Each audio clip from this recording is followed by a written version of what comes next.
अब संजय राउत जी को बजाय, ये रेफरी वाली बात मतलब एक फेस सेविंग है, बिल्कुल फेस सेविंग है, वो भी फेस सेविंग है। संजय राउत जी को बजाय सूर्य कुमार पर निशाना साधने का बीसीसीआई पे बोलना चाहिए ना।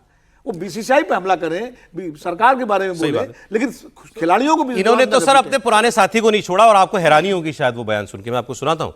इन्होंने महाराष्ट्र के डिप्टी सीएम अजीत पवार पर बहुत ही तीखा वार किया। इन्होंने अजीत पवार को आधा पाकिस्तानी कह दिया, कहा ये तो आधा पाकिस्तानी है, मूर्ख नेता है। ये शब्द है संजय राउत के, इनकी रगों में पाकिस्तानी खून दौड़ता है। ये रिएक्शन आया अजीत पवार का। क्यों? अजीत पवार की गलती केवल इतनी हो गई कि अजीत पवार ने कहा कि क्रिकेट और पॉलिटिक्स को अलग रखो।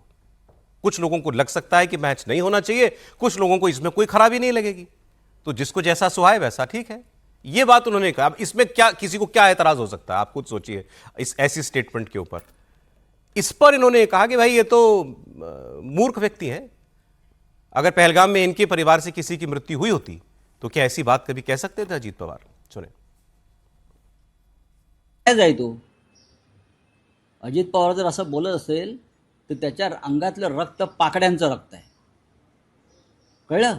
जर ही भाषा असेल अजित महाराष्ट्राच्या एका मंत्र्याची, तर ही भाषा राष्ट्रभक्त नागरिकाची नाही आहे, कळलं? अजित पवार, जे 26 लोक मेले त्या तुमच्या घरातला कोणी असताना तुम्ही बोलला नसता। त्या 26 मृतांमध्ये जर तुमच्या घरातल्या जर कोणी असलं की तुमचा एखादा ठेकेदार जरी असता ना त्याच्यातला, तरी तुम्ही बोलला नसता। अजीत पवार पर भड़क गए त्रिपाठी जी। नहीं, पता नहीं, संजय राउत का संकट दिनों दिन बढ़ता जा रहा है। ये एकदम ठीक बात है। हम लोगों की बड़ी स्ट्रांग ऑब्जेक्शन थी कि बिल्कुल क्रिकेट नहीं होना चाहिए किसी की मन, लेकिन ये बार बार कहना कि उनके घर का कोई होता, उनके घर का कोई मर गया होता, कि ये भाषा कौन सी है? और आप पाकिस्तानी कह रहे हैं इसमें, मतलब किस लिहाज से आप कह रहे हैं? और एक थोड़ा सा सिर्फ उनके पद नाम के बारे में, वो सामना के संपादक नहीं है। अब नहीं, सामना की संपादक उद्धव ठाकरे जी की पत्नी रश्मि ठाकरे हैं। ये कार्यकारी संपादक। तो इनकी भूमिका जो आ जाता है उसको करने की है। लेकिन क्या संजय राउत सच में अपनी भूमिका आप सिर्फ यही देखते हैं कि राज्यसभा सांसद होकर सिर्फ और सिर्फ ऊटपटांग टिप्पणियां? और पता नहीं, मैं तो गिरिराज सिंह और संजय राउत का नाम लिया, मुझे तो लगता है कि मनोज झा जी का नाम कैसे छोड़ दिया विनोद जी ने, वो भी उसी तरह से हैं। ये लोग राज्यसभा में हैं तो कोई अच्छी बात इनको करनी चाहिए जिससे देश में नैरेटिव बने, थोड़ा आइडियोलॉजी हो, कुछ ऐसी बात हो। ये लोग सिर्फ इसी तरह की छोटी छोटी बातें करते रहते हैं और कितना हल्कापन दिखाते हैं। आप अजीत पवार को पाकिस्तानी कह दे रहे हैं, दूसरे 50 मसले हैं जिस पर अजीत पवार के खिलाफ एग्जैक्ट कोट बता देता हूं आपको। अजीत पवार का एग्जैक्ट कोट है, देश की आबादी 140 करोड़ है। इतने बड़े देश में क्रिकेट मैच को लेकर भिन्न भिन्न राय होना स्वाभाविक है।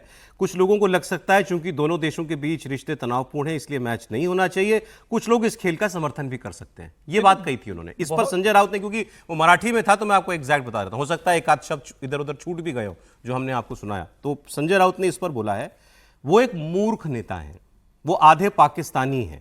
अगर अजीत पवार ऐसा कहते हैं तो उनमें पाकिस्तानी खून बहता है। यह भाषा एक देशभक्त नागरिक की नहीं हो सकती। अगर आपके परिवार का कोई सदस्य पहलगाम हमले में जान गंवाने वाले 26 लोगों में शामिल होता तो आप ऐसा नहीं। सौरभ, मैंने तो दोनों एग्जैक्ट कोट कर दिया ना, बोला है जिनके परिवार बहुत जान गंवाई है उनको मैंने कोट कर दिया। ठीक है, कि उनको मतलब नहीं है इस राजनीति। उनको इसी का मतलब भाई, हमारे परिवार को। पवार का बयान बहुत सामान्य समझदारी वाला बयान है। वो जो कह रहे हैं उसमें कोई, वो तो ये कह नहीं रहे हैं कि भाई क्रिकेट करो या ना करो, वो सामान्य बात कह रहे हैं कि इतना बड़ा देश है, अलग अलग तरीके के विचार हैं, इतनी सामान्य सी बात कह रहे हैं। और उस पे जो संजय राउत की प्रतिक्रिया है, वो कई बार कहते हैं ना कि जब आपको कुछ चीज दिखाना है आप वो है नहीं।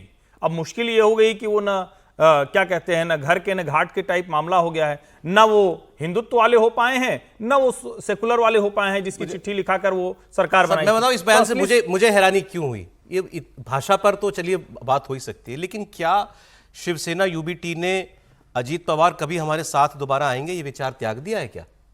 नहीं, ये इतना आप सोच रहे हो, वो तो उस दिन भूल जाएंगे ना। कहाँ आप बहुत याद रखते हैं, इन सब बातों का कोई मायने नहीं है। अजीत पवार भी भूल जाएंगे, वो भी भूल जाएंगे, वो भी भूल जाएंगे, वो मुद्दा नहीं है। देखिए, हम लोग हर्ष जी में, समीर जी ने, हम सब लोगों ने विरोध किया था कि भाई मैच नहीं होना चाहिए, लेकिन ये राय हो सकती है सबकी। और मेरे को अजीत पवार के बयान में कोई ऐसा नहीं लग रहा कि ठीक है, देश में सब लोग अलग अलग तरीके से सोचते हैं और डेमोक्रेटिक सिस्टम का मतलब ये होता है।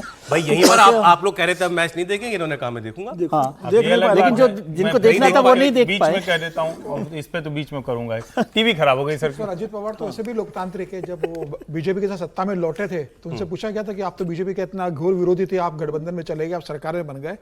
बोले भाई आधे लोगों को बीजेपी बुरी लगती है, आधे को अच्छी लगती है। पहले मुझे बुरी लगती थी, अब मुझे अच्छी लगने लगी तो मैं आ गया हूं। असली लोकतांत्रिक आदमी तो अजीत पवार है। सबके साथ बोले दो व्यू होते हैं, बोले ये बात पूरी कर लें। हाँ सर, नहीं तो इसलिए कोई उसका मुद्दा नहीं है और सब लोगों की अपनी अपनी राय हो सकती है। जैसे किया इसमें जो बात हो रही है बार बार कि भाई खिलाड़ियों को नहीं करना चाहिए, बीसीसीआई को करना चाहिए, ये भी हमने चर्चा ही की। बीसीसीआई और सरकार दोनों के लिए कहा, फैसला किया। लेकिन आज मैं ये कहना चाहता हूँ, इस बात में जोड़ना चाहता हूँ कि सारे क्रिकेटर्स जो हमारे हैं वो देशभक्त है, उसमें कोई शक नहीं है। लेकिन वो भी खड़े हो सकते थे, उनको खड़े होने से किसी ने मना नहीं किया कि हम नहीं खेलेंगे। हाँ, एक बार कह तो सकते थे ना कि भाई हम नहीं खेलेंगे। ये राय देने में कौन मना कर सकता है? ठीक बात। मान लीजिए बीसीसीआई कहती है कि भाई हाँ उसके बाद भी हमारा फैसला है, उस पर कोई बात हो सकती है। लेकिन क्या हमारे क्रिकेटर्स ने, इसमें सूर्य कुमार की बात केवल एक बयान, अगर नहीं, अगर एक मीडिया स्टेटमेंट भी देते कि हम समझते हैं नहीं खेलना चाहिए, बाकी सरकार जैसे करे तो ये भी होना चाहिए। ये नहीं कि आप सारी क्लीन चिट दे दें। हमारे लेकिन सेलेब्स ने कहां बोलते हैं, कोई सेलेब्स नहीं बोलते क्योंकि इनके इंटरेस्ट इतने बड़े बड़े हैं। अभी भी तो विकल्प है कि आप कम से कम जो पैसे वहां से कमा रहे हैं, एक मैच के पैसे अगर सेना को आप दे देंगे तो क्या हो जाएगा?